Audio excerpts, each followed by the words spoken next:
Hi everybody. Hello. Hi. Evie and Laura and Emily. Woo. You might know us already, hopefully. You best chat. We've never seen us on a video ever before. So we're actually here to talk about something a little bit, I say different, but you've probably heard about it already. Unless you live in a cave under a massive rock. Brand new information. It's now brand new information. We are talking basically about the dreaded coronavirus and sort of, I suppose in some instances, just explaining a little bit about what we're doing as a business and just giving you a little update and hopefully some tips and maybe some ideas of the things that you could consider doing within your businesses. So I'm going to hand over to Laura and Emily now, and they're just going to have a little talk about the different areas that we are looking at it from a fresh point of view. Oh, very good. Good plug. Good plug. So, we are remaining calm and positive where we can be in these uncertain times, but we are still doing meetings. People are still interested in growing their businesses and recruiting, which is great. We're still doing meetings where it's relevant. Obviously, if people aren't showing symptoms and people are happy to meet with us, we are going out to meet with them. But we're also doing a lot of meetings over the internet, on applications. Getting all modern. Yeah, on Zoho and Zoom with the modern technology. All the platforms are available. Yeah, we're not being sponsored. Another plug for us. Our round table is next week, the 25th of March. What a great time to be alive. It is still going ahead. Yes. We have 4 brave souls booked onto a face-to-face meeting so far, so shout out to you guys. We are looking at actually making it into a digital meeting so that it can be accessible to more people, to those people that do have vulnerable people that they need to see. It's just more inclusive that way, isn't it? Make it more accessible to them so people aren't worried. Yeah. We've actually seen an increase in demand for our workshops and our training, such as the retention side of things, so how to look after your team and keep hold of them, and also our LinkedIn workshops as well, which we can deliver digitally, we can do it online. And we're helping where we can, dealing with lots of different things, and we are geared up to work from home should that be forced upon us. Over to you, Emily. Yeah, so it was, I suppose we're not expecting that things are still running, but it was nice. I'm going to a workshop tomorrow.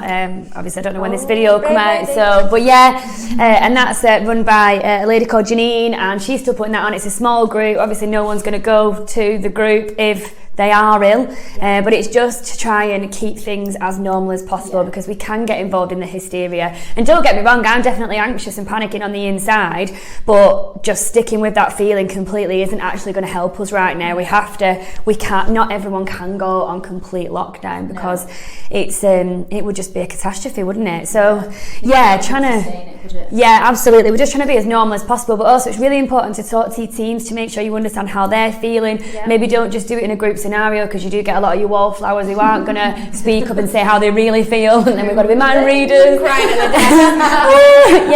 But maybe do a group. So Laura kindly put this together, which is you can't read it from there, but you can see the layout. Good job.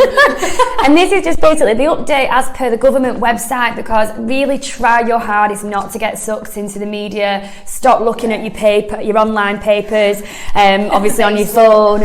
Just really try hard to remove so we've just been looking at the government website because that is the most factual. I'm not saying it's completely factual, but it's the most factual source of evidence that we can base. Reliable. Absolutely at the moment. So it's important that you maybe check that every day and then update your team and figure out what they're comfortable doing and what their situation is at home, because a lot of people aren't forthcoming with that sort of stuff. Don't just assume, make sure you're talking to people. Absolutely. This was a plan, by the way. I'm not explaining what it actually is. This is what we're doing. Go on. Placement.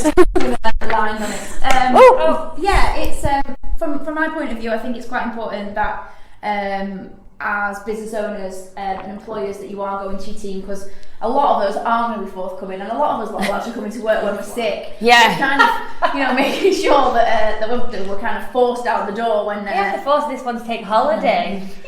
Yeah, like just forcing us out the door when we're not feeling well. So it's Well, just on that, I mean, we'll have been going 4 years, Woo! very, very soon, and we've only had 0.5 days recorded sick leave out of everyone that we've ever employed. So it is a bit of a worry that people will come in if they are not well. If you have this similar situation, please let them know that it's okay. It's okay It's actually not just okay, it's compulsory that they don't. Yeah, fair dues. Just make it known that you will look after them, Yeah. because it's always a worry to your employees. I mean, we have a sick pay policy in place, but not everybody does. No. And it's always a worry if they're off generally. Yeah. Some employees at other companies, Yeah. that they're genuinely sick but can't come to work because they're ill and don't want to make other people ill. But then they don't get paid, so that can't be a happy time if you're already ill. No. And so, especially at the moment, just make sure that they know that you've got their backs, that you're going to look after them, that it's going to be all right. It's going to be all right. Yeah, And absolutely. There's a lot of HR advice out there at the moment about what the government is doing to support SMEs, and stat sick pay is compulsory to be paid at this time because there isn't a choice. It's not a case of I'm not feeling very well, but I'm going to go in because I